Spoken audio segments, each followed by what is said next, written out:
We are done with structures now, and we're moving on to calculating internal loads in a member. And that's interesting. Um, so so internal loads. The issue is, say that we have a member and what's a good example? Well, say that we have a member. I think this is plausible. Um, Let me find a good example.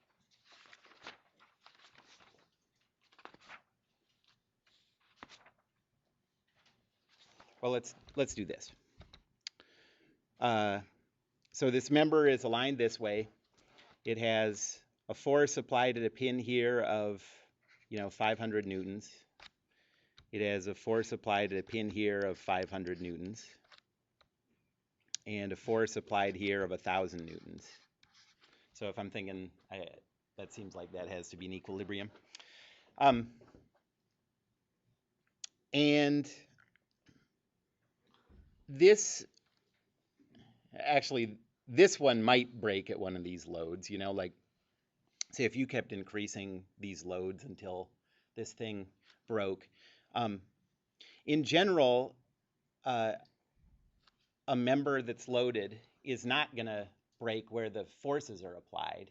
So the question is, what's going on to make something fail? Why is it that, for example, the example I gave yesterday is like take a pencil and apply loads to it like this, okay? Sort of like flex it, bend it. The pencil isn't going to break where your fingers or your thumbs are. It's going to break in the middle, right? So what's going on inside the material to make this thing break in the middle and not break where you're applying the forces? And that's what we're trying to get to in talking about internal loads. And when we calculate internal loads, we're always going to orient the body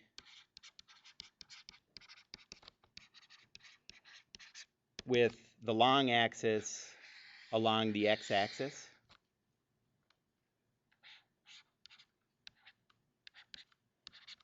Okay.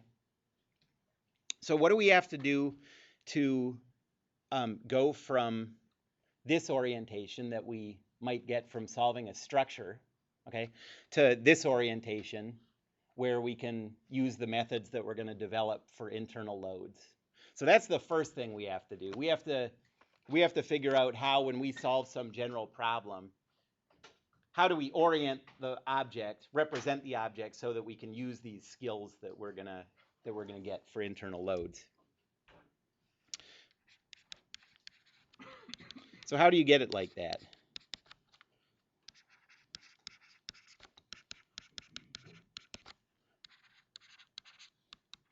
Obviously, there's some kind of rotation that you have to do, right? What's a little unclear is what the rotation is. And the important thing to recognize is that, okay, so say in this case, our coordinate system is this way, right? We want to represent the body with the x-axis of the coordinate system pointing along the axis of the member, right?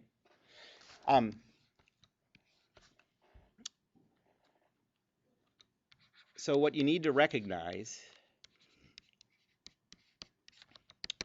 is that mathematically,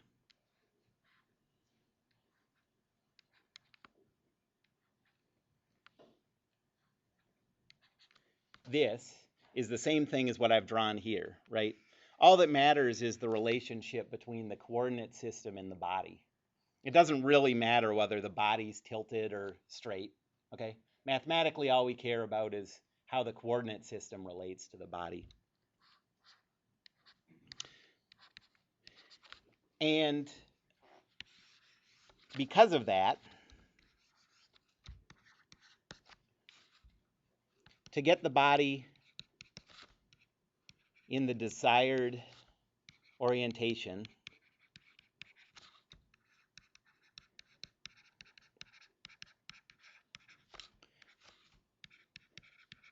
all we have to do is represent all those vectors in this rotated coordinate system. Okay, so what looks like rotating the body, really to us, all we're doing is representing that body and its forces in a new coordinate system. Okay?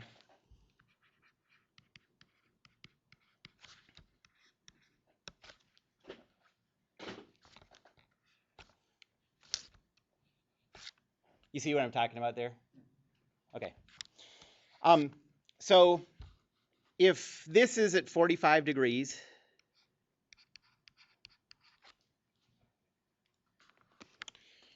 then this original body that I drew, if we represent these as vectors, as force vectors, then this would be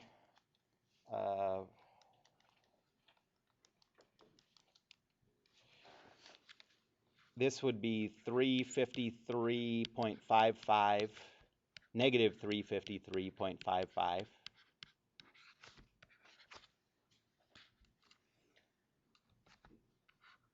This force here would be the same one.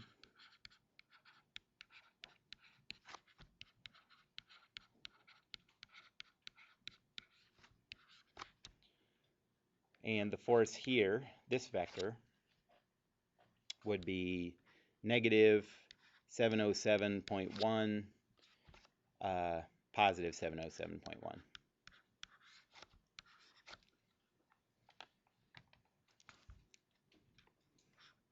That's in this coordinate system.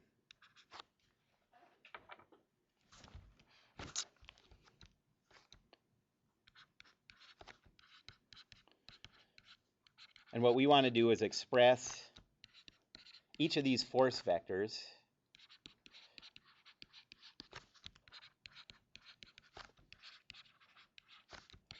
in a coordinate system that's rotated. Like, what do we want to do? What kind of rotation do we want to apply to this coordinate system to get the new one? Yeah, positive 45-degree rotation.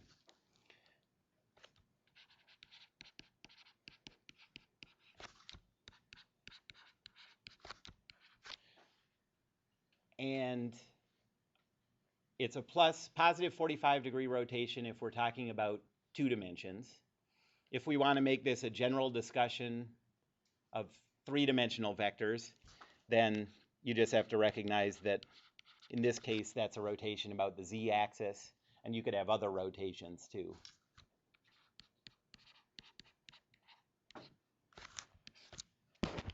Okay, so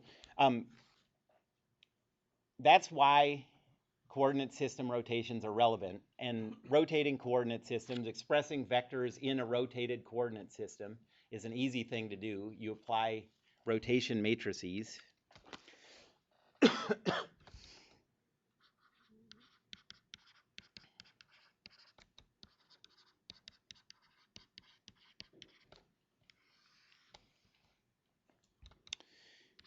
In 2D,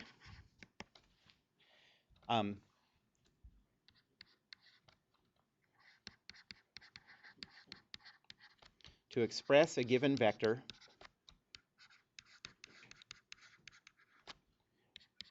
in a coordinate system rotated, say, positive theta degrees,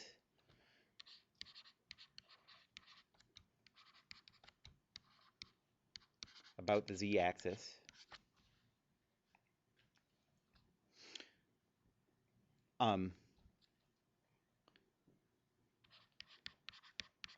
you left multiply the vector by the matrix, call this matrix Q, cosine theta, sine theta, negative sine theta, and cosine theta.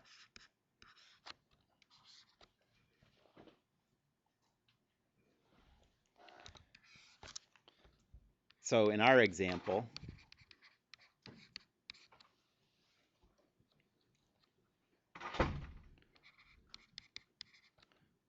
so first, what's the vector 353.55 negative 353.55?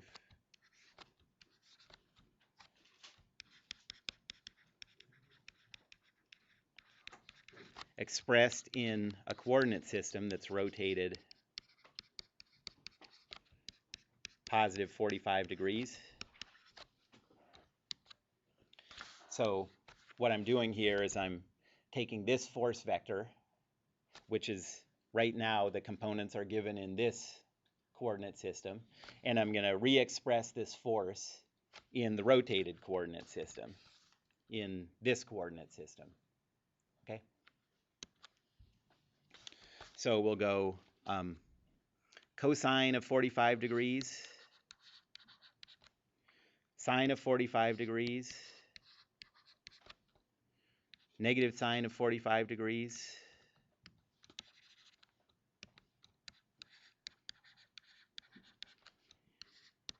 cosine of 45 degrees. Multiply that by the vector 353.55,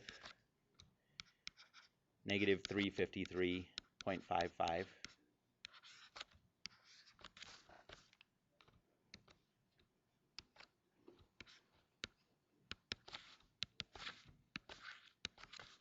And if you multiply that out, you get, well, first of all, what are you going to get out of this? What type of object?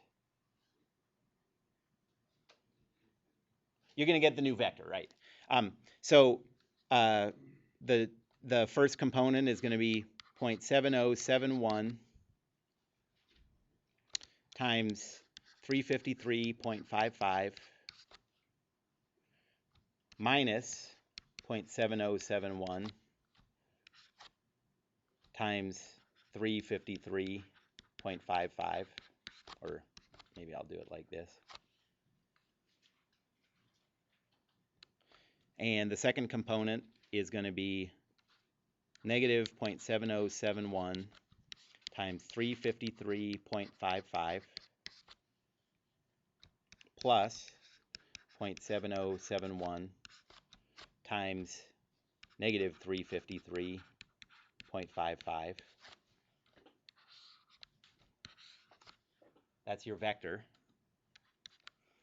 And you can see these two cancel, so you get 0 for an x component. And for a y component, you get negative 500. Okay? And does that make sense when you look at this problem that we're trying to do? We're trying to look at these forces in terms of this rotated coordinate system, right? So we're talking about a coordinate system like this.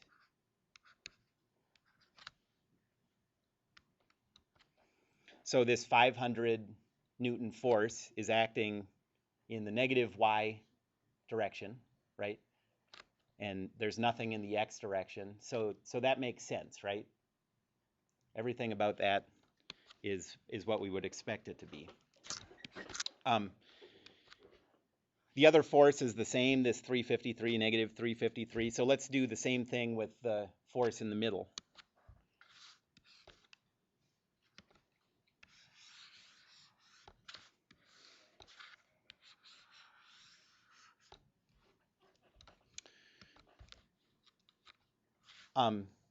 We're doing the same coordinate rotation. We're still rotating the coordinate system positive 45 degrees. So we have 0.7071, 0.7071, negative 0.7071, positive 0.7071, times the vector here is negative 707.1, positive 707.1. So that gives you 0.7071 times negative 707.1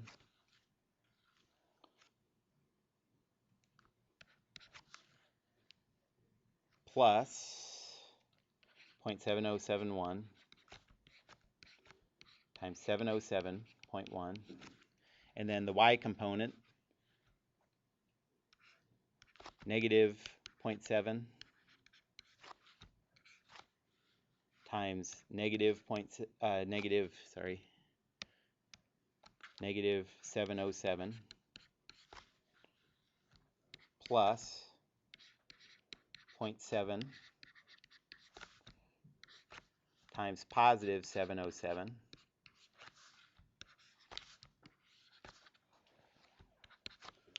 and you can see again these two cancel and these two add and you get a vector of 0, 1000. Okay. So that means in our rotated coordinate system,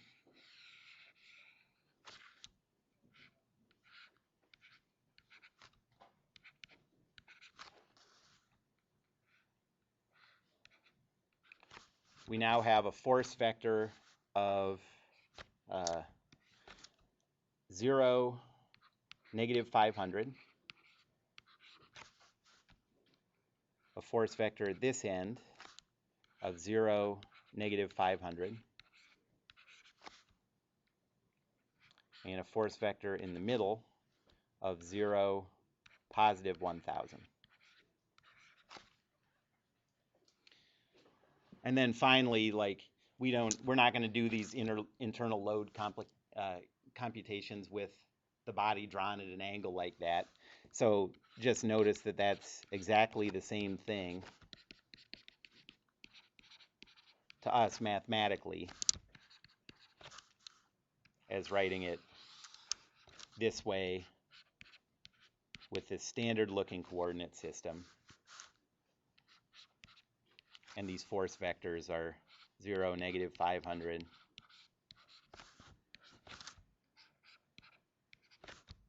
0, negative 500, 0, 1000.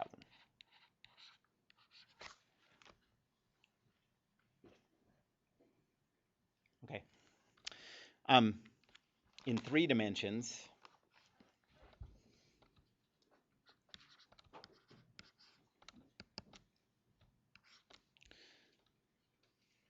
to rotate the coordinate system.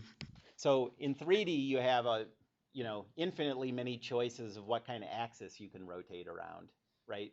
You might think you go from having one choice to having 3 choices, but really you could have an axis. It's a continuous set of choices of axis you have. You could have one that way, any of these, you know what I mean?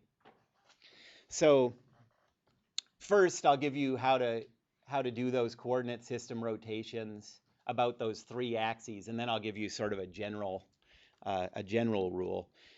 So to rotate theta degrees about the x-axis, you go 1, 0, 0, 0, 0, because if you're rotating, well, let me just finish and then I'll say that. So cosine theta, notice how similar this is to what we had before.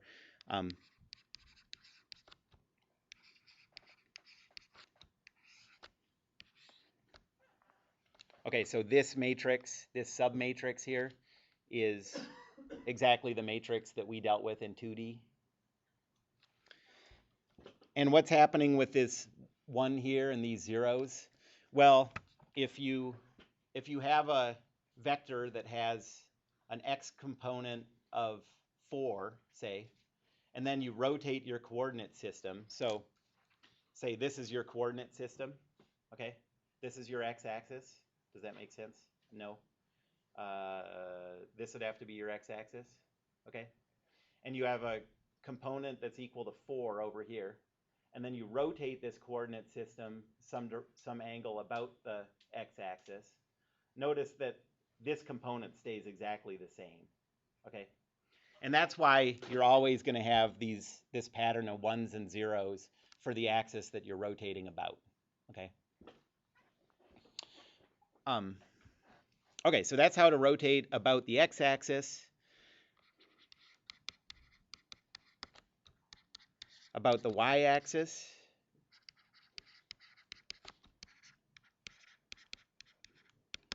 remember the rule of vectors and matrices is y always has to be the hard case. I hope you ain't gonna be a hard case. Who can name that movie? I hope you ain't gonna be a hard case. Come on. Yeah, nice. Yeah. Cool Hand Luke. One of the yeah, right. One of the great Paul Newman movies. So since y always has to be the hard case, you got the negative sine theta up here on the first row, all the zeros, and then the positive sine theta, 0, cosine theta.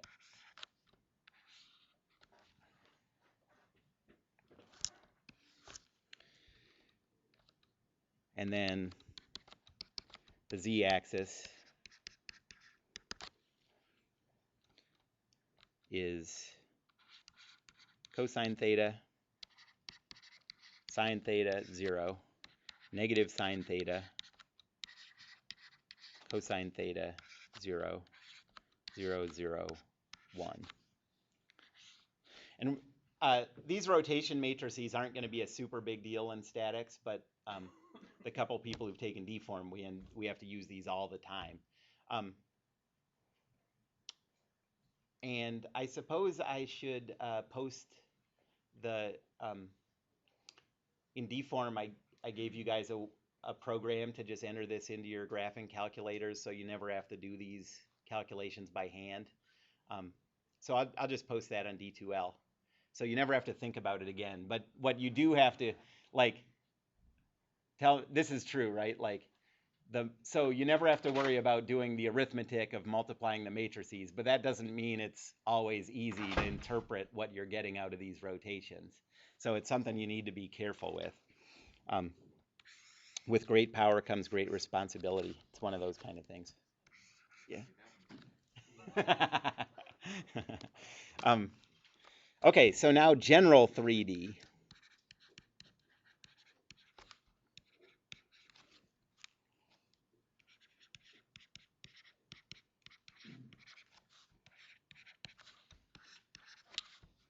So instead of talking about it in terms of angles, to express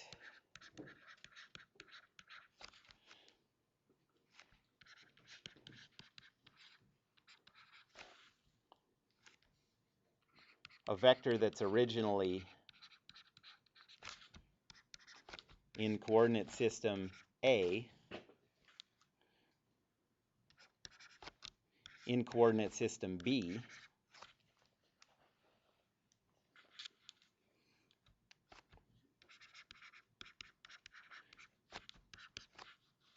the matrix columns, so the rotation matrix columns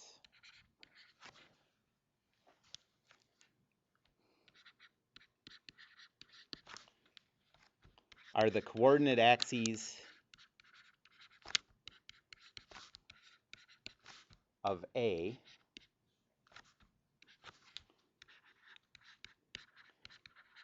represented in B. Okay. Yeah, that's a mess. But notice that the order it goes in, like, so you're taking something in A, expressing it in B. You do that by expressing the coordinate axes of A in B. So any coordinate axis is a vector, right? And so a vector you can represent in any coordinate system. Who can do this calculation in their head? Represent the x-axis in the original coordinate system, in its original coordinate system. So like,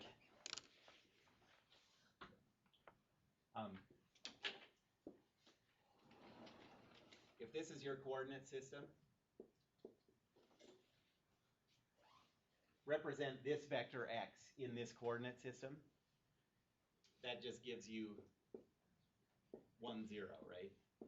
But if you wanted to represent this axis in a coordinate system rotated like that, say if this is A and this is B, then you'd get some, you get some x component and some y component. We're not going to have to use that in this class. We'll never have to use this at all, but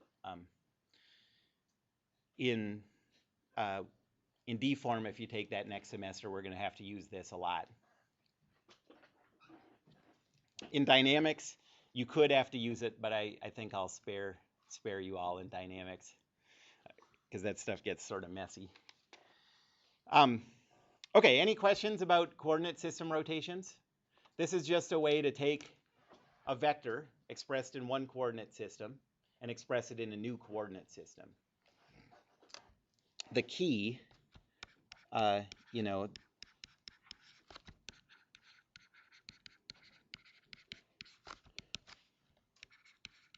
is that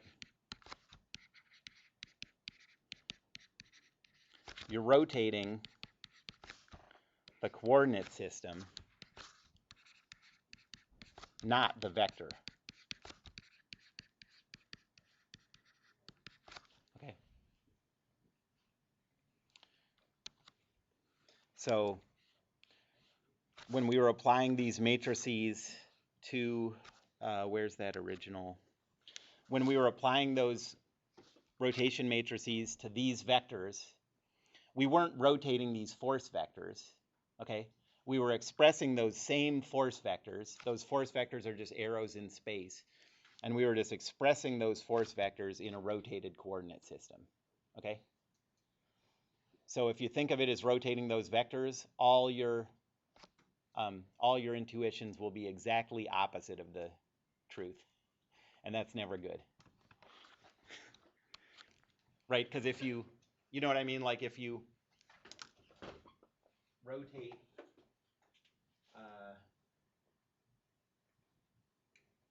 so this is your coordinate system and this is your vector, okay? Rotate the vector positive 45 degrees about the z-axis. You get y. Yeah, you get 0, 1. Rotate the coordinate system positive 45 degrees. You get 1, 0. Okay? We're rotating the coordinate systems.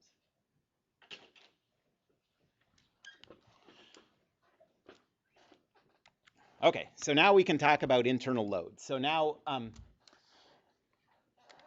that those rotation matrices are used to get some general set of loads expressed in a coordinate system that's sort of just uniform. So we can treat all these problems sort of in the same way.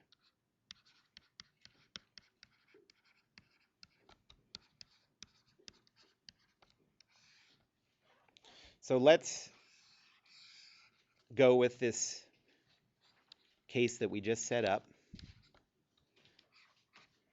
We have a 500 Newton force down there, and a 1,000 Newton force up here. Okay. Well, we know these three external loads.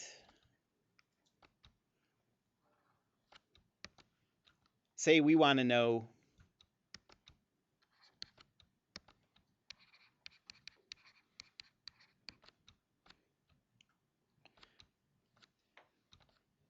and actually, rather than drawing that line, or rather than drawing that point, let's think of this as a line, okay?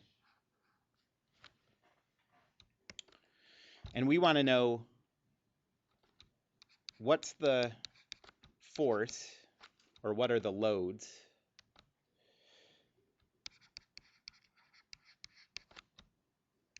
what's the force and the couple, that's the total set of loads,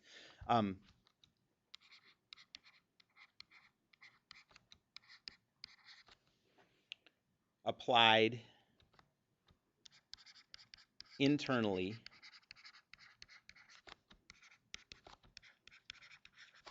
at the line A. Okay.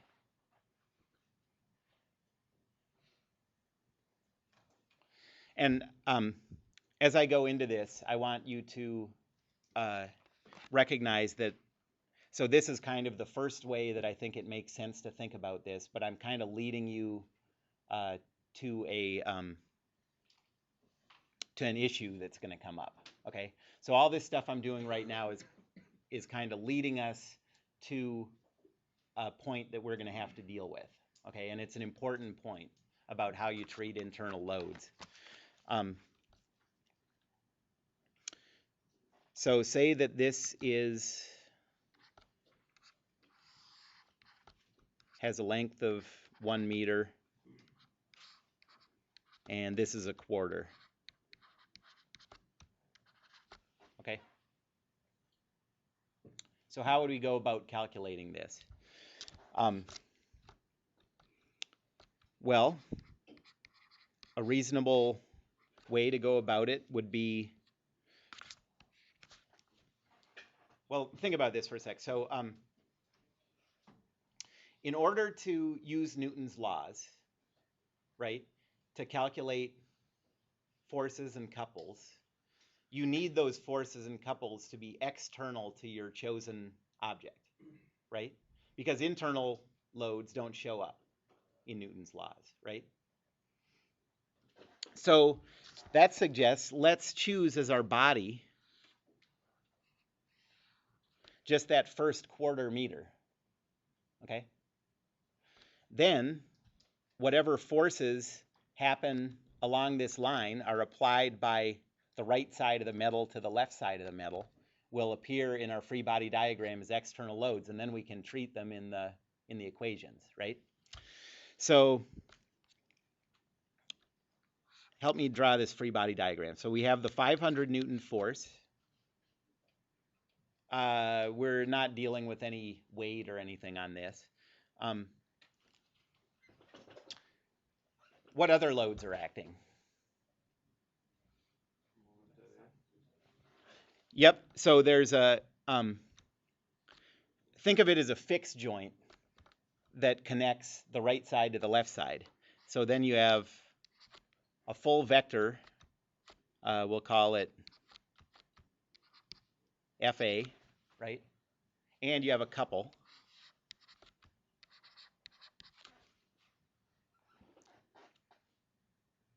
And those are the only loads acting.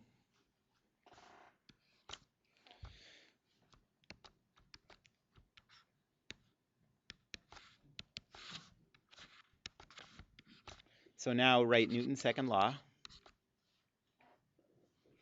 You get 0, negative 500.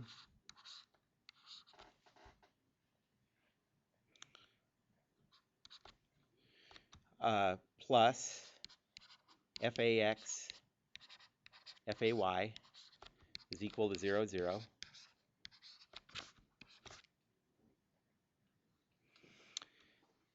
And the rotational equation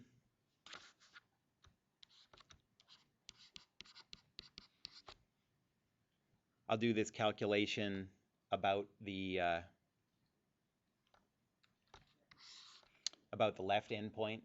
Although in this case, it might make it a little simpler to do it about here, but this is just sort of leading us to the way we're going to develop the general method. So if we're doing the moment about the left endpoint, there's no moment produced by this 500 Newton force. There's also no moment produced by the x component of FA, right? Because that's going right through our about point.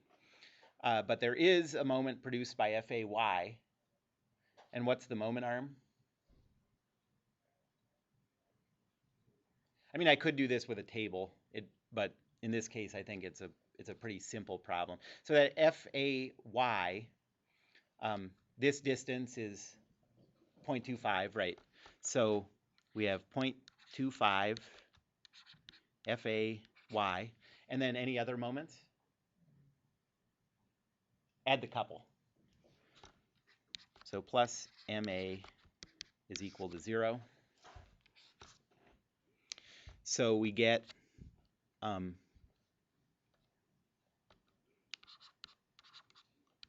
FA is equal to 0, 500, and MA is equal to 125, negative 125.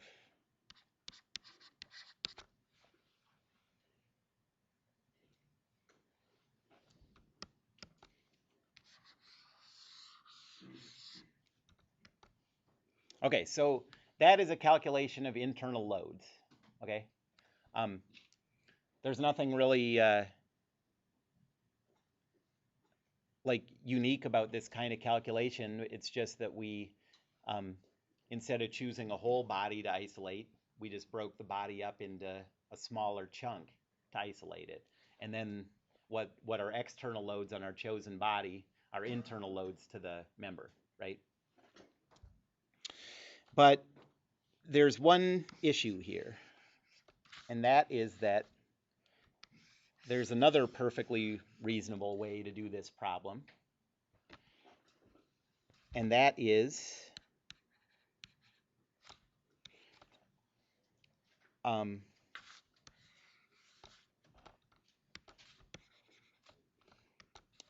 instead of isolating that left piece of the metal to figure out the forces at that line A, we could have isolated the right piece. Okay? And certainly if we're trying to give a meaningful value for these internal loads that are happening at that line A, we want these to match up. So what loads are happening here? You have the 1,000 Newton force going up, 500 Newton force going down. Again, you have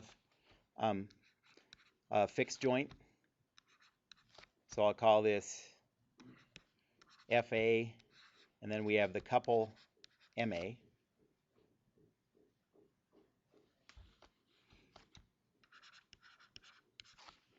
Newton's second law says 0, negative 500, plus 0, 1,000, plus FAX, FAY is equal to zeros.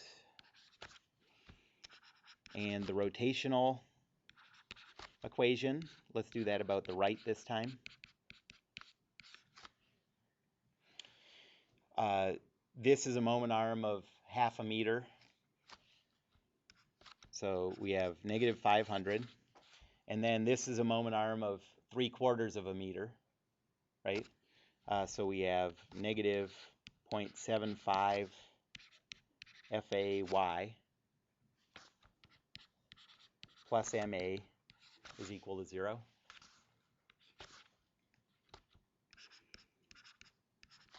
So FA is equal to 0, negative 500. And MA is equal to 3, positive 125.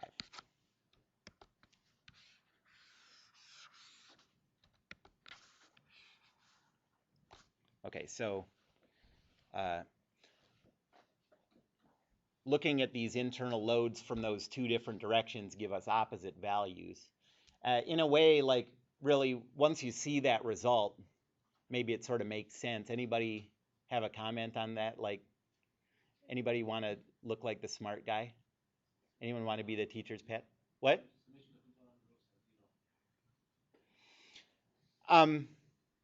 Yeah, right. So, yeah, that's one way to think about it. it's Newton's third law is the way that I think about it. Like, when we did it this way, isolating this half, we were calculating the loads that the metal on the right applied to the metal on the left, right? When we did it the other way, we were looking at the loads the metal on the left applies to the metal on the right. That's Newton's third law, and so you'd expect, you know, to get equal and opposite loads there. So that's fine. There's nothing wrong with this calculation, but we need a way to define a unique value for these internal loads, okay?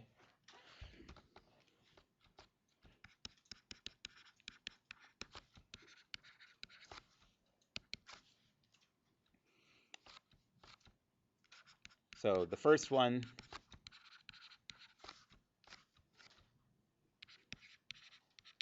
was the loads applied to the left by the right.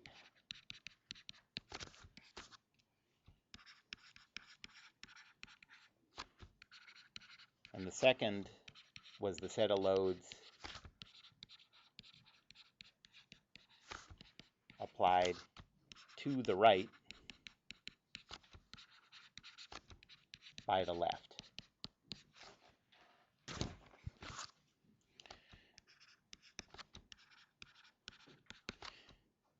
But we want a unique,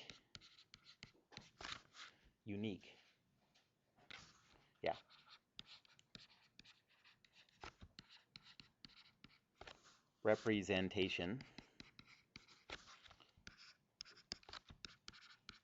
of the internal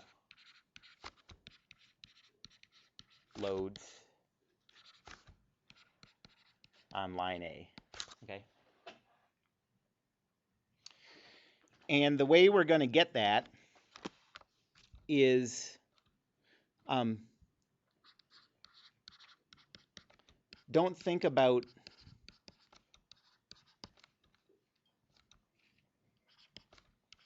that line A as a line, okay?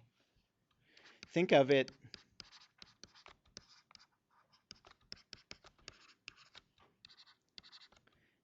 as an infinitesimally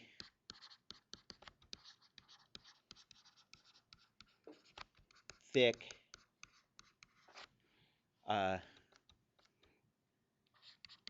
chunk. Okay, so if that's the member and that's A, we're going to actually think of it as a chunk of material that has some volume to it, okay?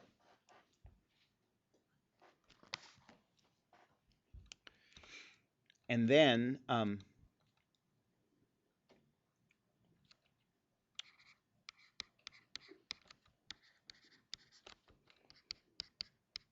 we'll say this chunk is in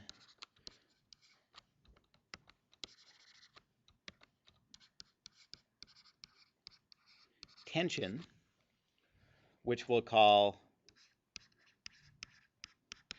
a positive force in the x direction,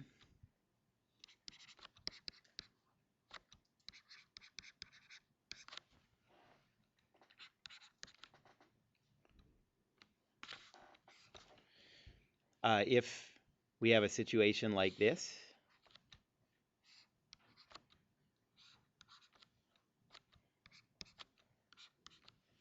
Okay, so on the left side of this chunk, we have a force pulling to the left, and on the right side, we have a force pulling to the right. Then we're going to say that's in tension, and we're going to call that a positive internal load. Okay.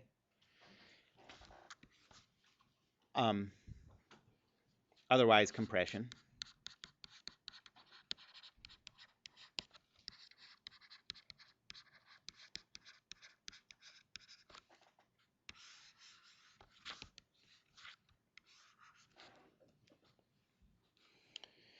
we're going to say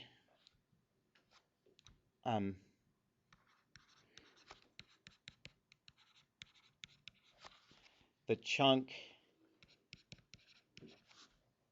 has a positive shear force acting on it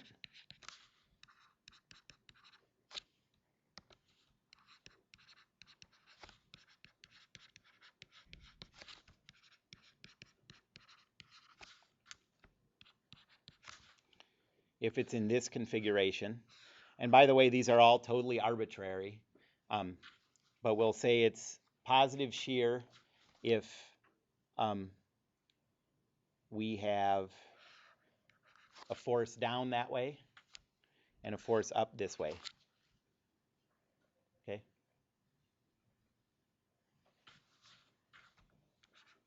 And that shear force will be denoted V, capital V.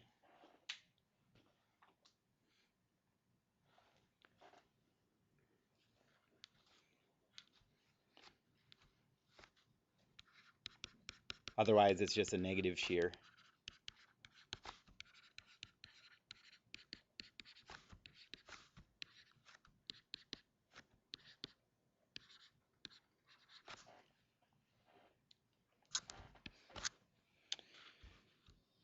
And we'll say the chunk has a positive bending moment applied to it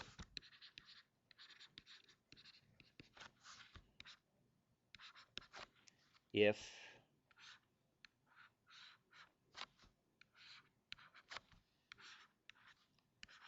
you have M's like this,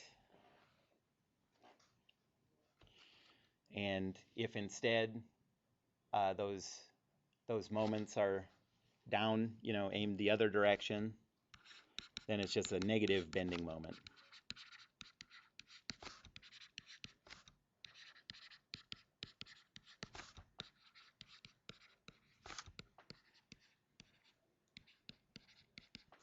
And this one makes sense. This one you can always remember because if you apply a positive bending moment to this chunk, it does this. It smiles, And if you apply a negative bending moment, it does this.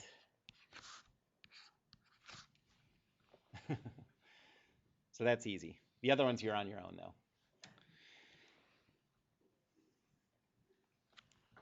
Okay, so let's apply those sign conventions to that same problem and see how that works.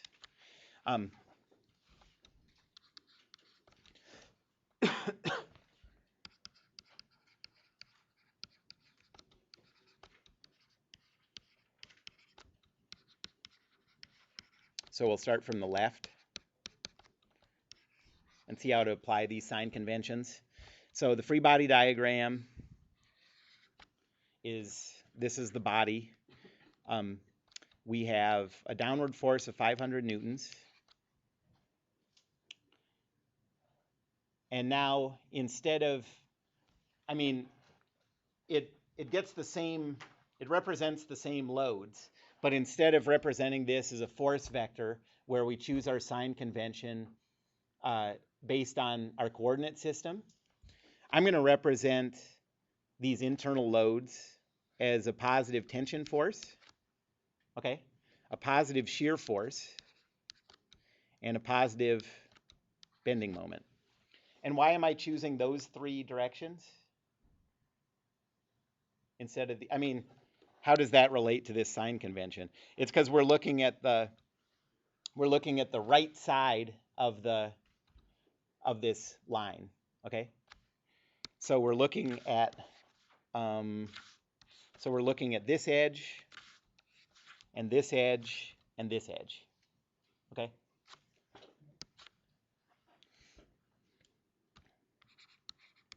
So Newton's second law says 0, negative 500 plus T0 plus 0 negative v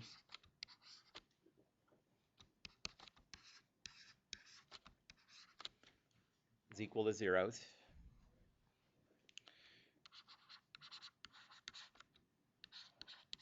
And the sum of the moments about the left endpoint. There's no moment produced by the tension, right? There's a moment of negative 0.25 V produced by the shear force, right? Because that shear force would cause a clockwise rotation. And then what's the sign of this M? Okay, so let me sort of backtrack on this.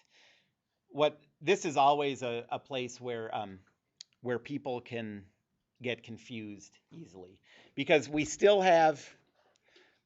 sort of going between two sign conventions.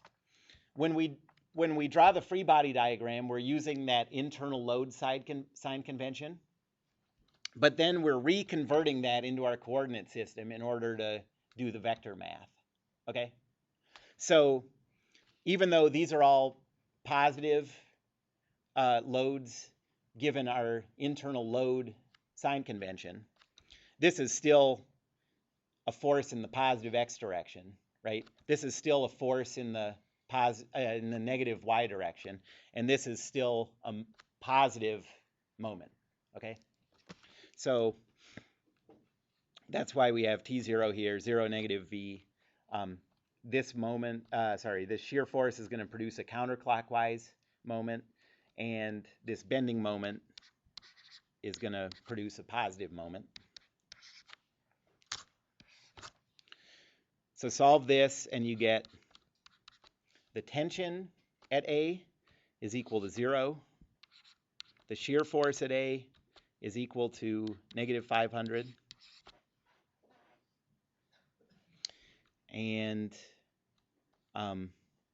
that means that, so plug negative 500 in here, you get positive 125. So the bending moment is equal to negative 125.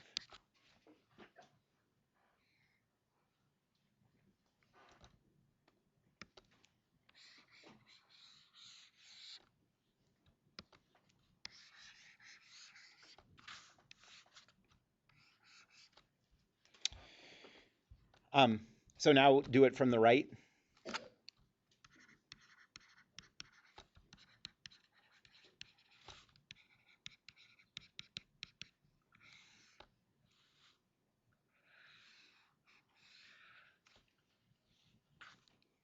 You have this 500 Newton force, 1,000 Newton force here. And now which way does the tension go? To the left, yep. And which way does the shear force go? Up this time. And the bending moment? Right.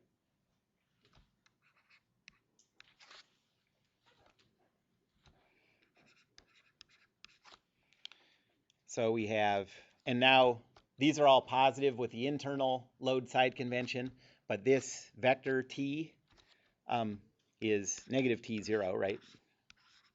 This v is 0v.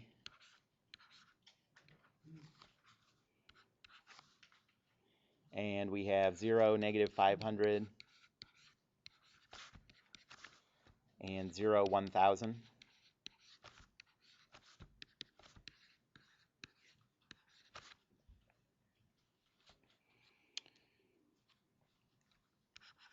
And the rotational equation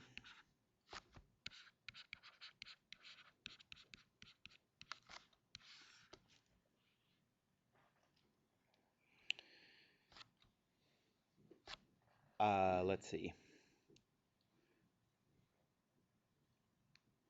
We have a negative 500 because there's a moment arm of half a meter with a force of 1,000, and that's going to be clockwise. We have a clockwise moment produced by this bending moment, so that's going to be minus m. And we have a clockwise moment produced by this shear force, 0.75 V.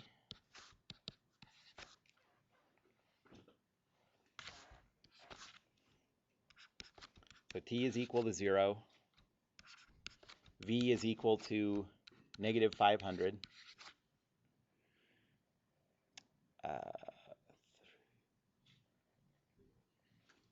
And M is equal to 125.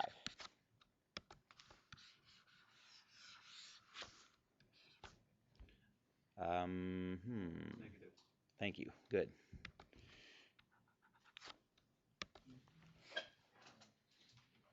Okay, so this time, using that internal load side convention, these values match, and that's good.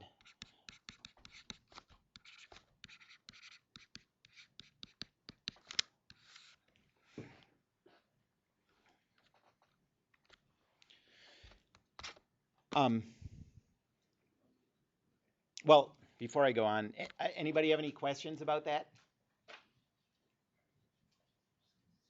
Okay, and these internal loads tell you something important about how likely this object is to break at that, along that line A.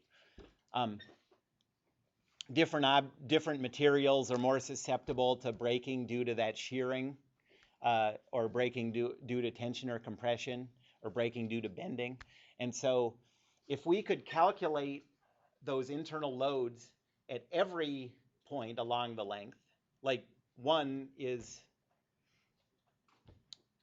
that's a start, but we still have infinitely many times we have to go through it, in order to figure out where this thing is most likely to break. And if you do another one, you still have infinitely many to go. And it seems like you never get any closer, So that's not a good way to go. So we need to come up with a way to represent these internal loads along the length of the member, come up with some sort of formula. So we have a representation of what those internal loads are here or here or here, and we can figure out what the maximum is and stuff like that. So how do we calculate the internal loads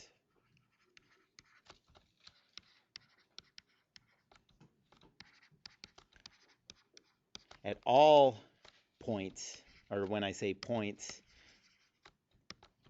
think of those as vertical lines along the length of the member?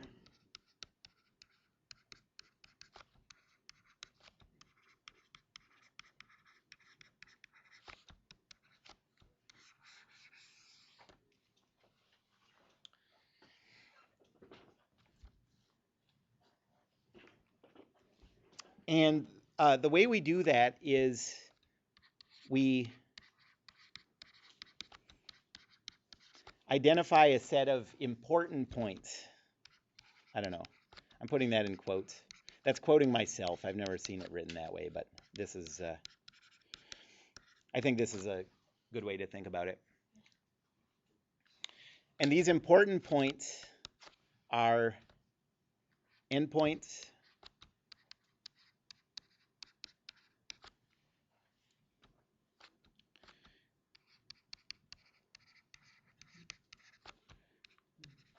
changes in the type of distributed load,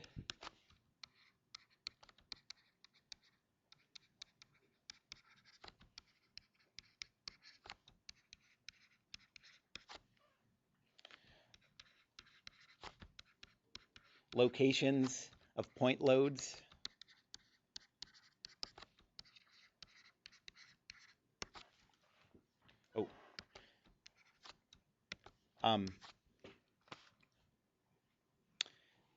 they are also, I guess this is, this would fit into the category of point loads, but so anywhere you have a joint on a member, that's an important point, right? But once you get to the free body diagram, that's just represented by a force. You've already solved for all the external loads, so at this point, any joint is just a is just a point load. So I think this does it all.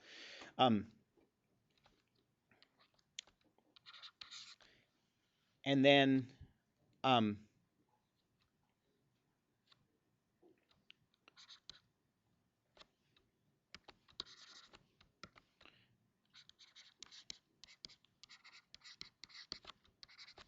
between each pair of important points,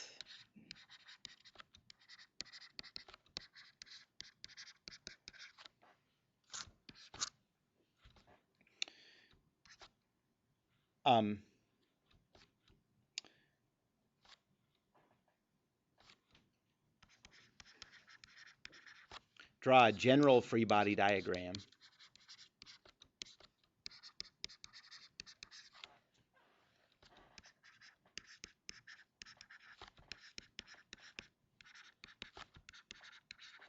representing all points in that region. Okay.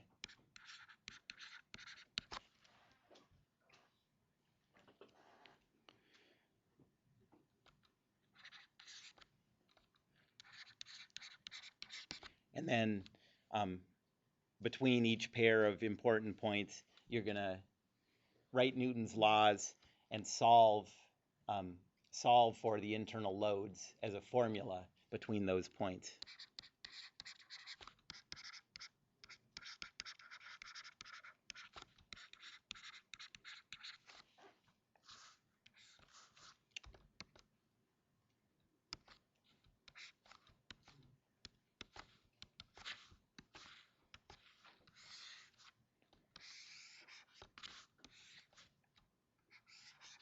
Okay, so as an example, let's use that same case that we've been doing.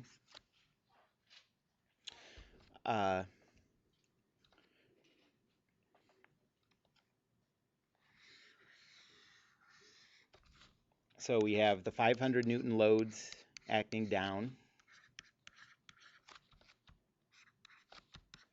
1,000 Newton load up. And where are the important points in this member? The two endpoints in this force here. Which means that we're going to have to come up with two general formulas, right? Because there's one region between these two important points and one region between here. Okay?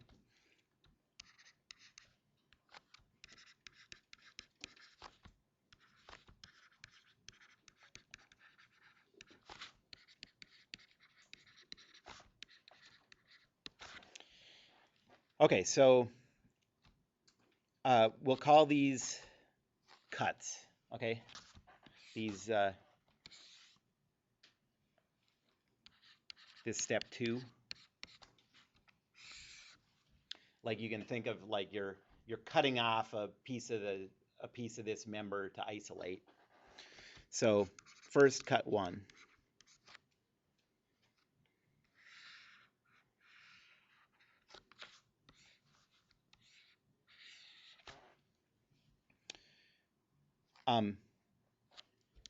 And notice that these cuts always start at the left, okay? So the right is where we're cutting between the important points.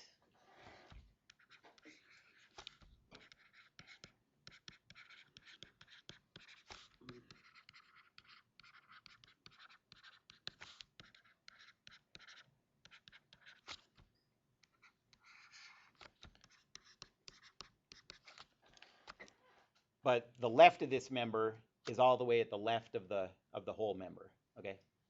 The left of this isolated piece. Okay, so we have this 500 Newton force. And what do all these pieces, so this has to represent every chunk starting at the left end of the member and with the right end between here. Okay, so we could be talking about the piece ending at this dotted line, or this dotted line, or this dotted line. Okay, and we're looking for the loading patterns that are common to all of those possible cases. So what all those have in common is that since we haven't quite gotten, I mean, maybe we haven't even come close, maybe we're almost there, but we haven't gotten yet to that 1,000 Newton load, okay? So that is not going to appear in this free body diagram, okay? So the only loads are the 500 Newton force, and then the tension, shear force, bending moment.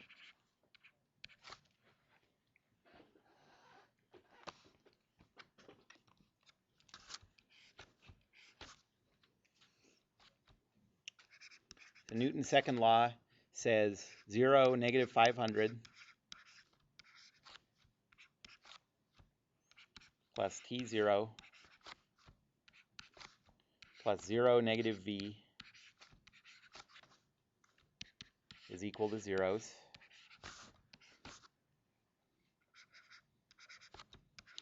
Rotational equation, and I'm going to calculate these about the left. And actually, that's a pattern that I'm going to follow from now on, just to make every calculation sort of the same. I'm always going to calculate my moments about that left endpoint.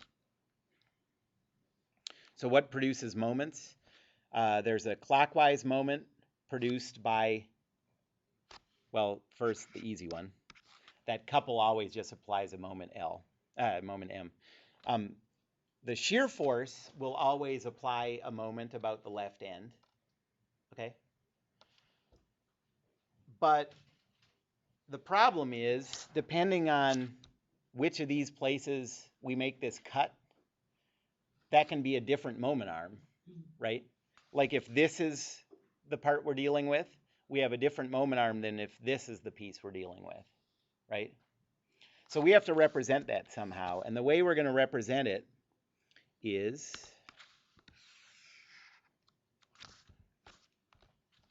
let me move this down a little.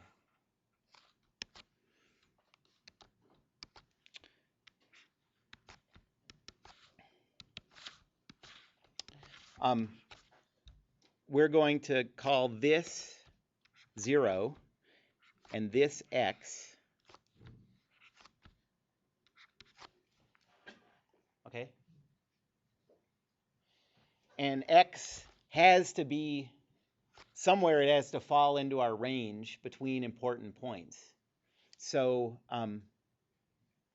this x can only take values greater than 0 and less than 0.5, right? That's where, so greater than 0, so the right end is somewhere further along than this 500 Newton force, and less than 0.5 because we can't quite get to this important point, okay? And so with that x in there, the moment due to that shear force is a clockwise moment, the force of V and a moment arm of x. So we get minus Vx is equal to 0.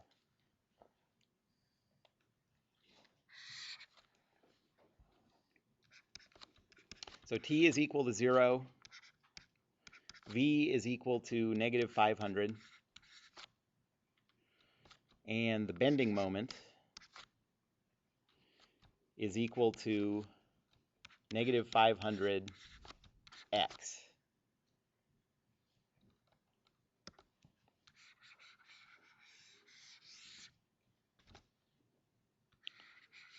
And these are valid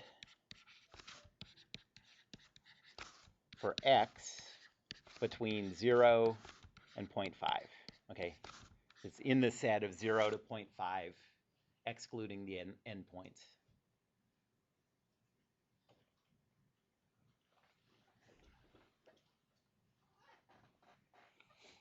Anyone have any questions about that cut? Okay, so now we have to go on to the next cut.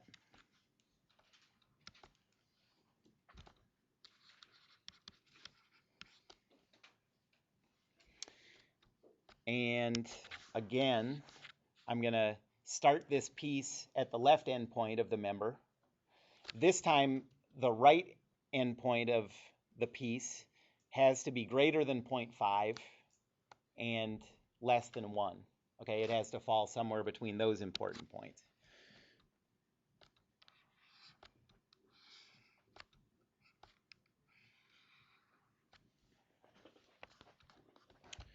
Okay, so what loads are common to any of these possible pieces that we're talking about? There's still that 500 Newton force. This time there's also that 1,000 Newton force, okay? What none of them can have is this 500 Newton force at the right end point.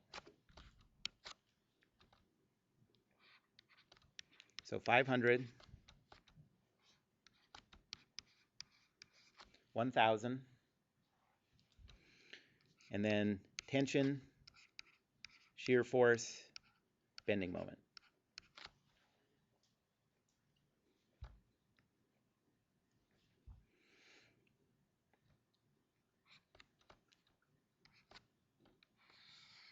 And again, this is x, and this time x has to lie between 0.5 and 1, exclusive of endpoints. Have you guys seen that set notation before? Okay.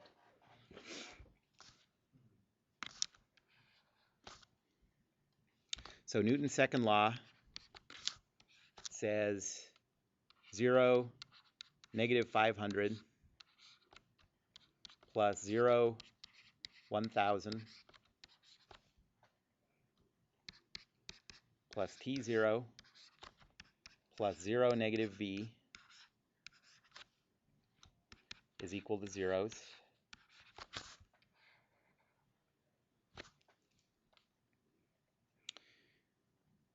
And the rotational equation about that left end point.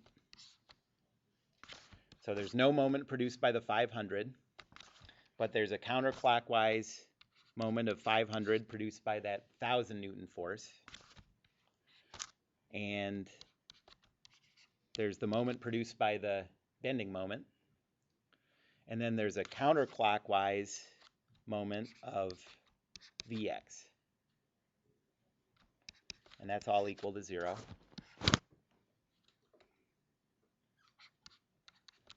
So T is equal to 0. V is equal to 500 positive. And the bending moment, this is a negative V. Okay. And the bending moment is,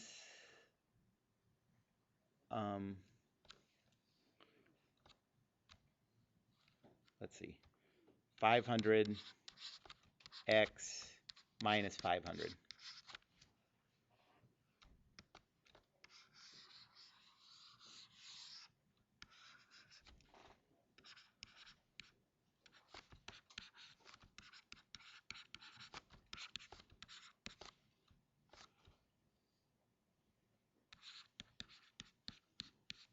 Okay, so those formulas tell the story, but and it tells you at any x value what those internal loads are, you know, at that vertical line in the member.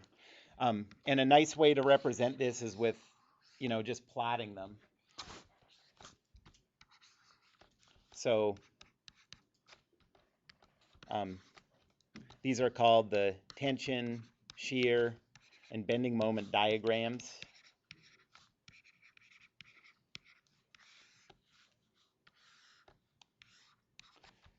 So the tension,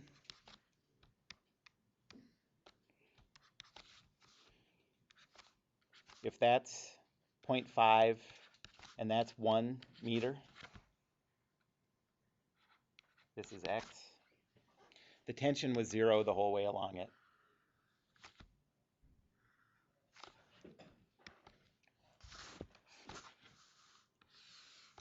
The shear,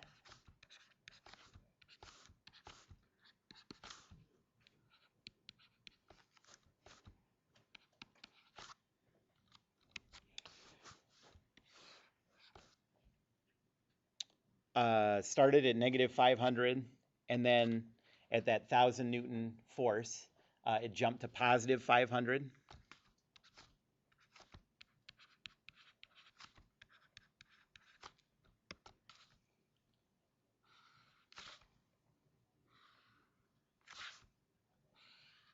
So it looks like that.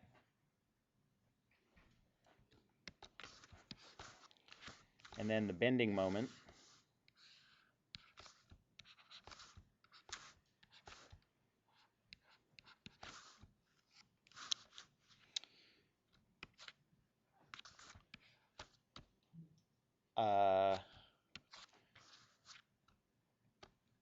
Looks like it goes down to negative 250 and then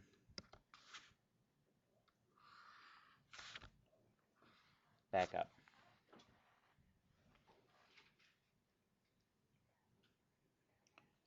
Okay, so for this member, if this was a member in a structure, if it happened to be like a material or a design that was very susceptible to breaking due to bending, you'd expect a problem to happen right at the middle, right under that 1,000 Newton load. You can see it in the diagram right here that your maximum absolute value bending moment is right here. If it was really susceptible, well, the shear direction doesn't mean much, so really everywhere it's equally susceptible to shear. It's just a matter of sign. Anybody have any questions about that example? That's really all there is to this chapter, although things get a little more complicated when we add distributed loads. So we'll just keep working on this.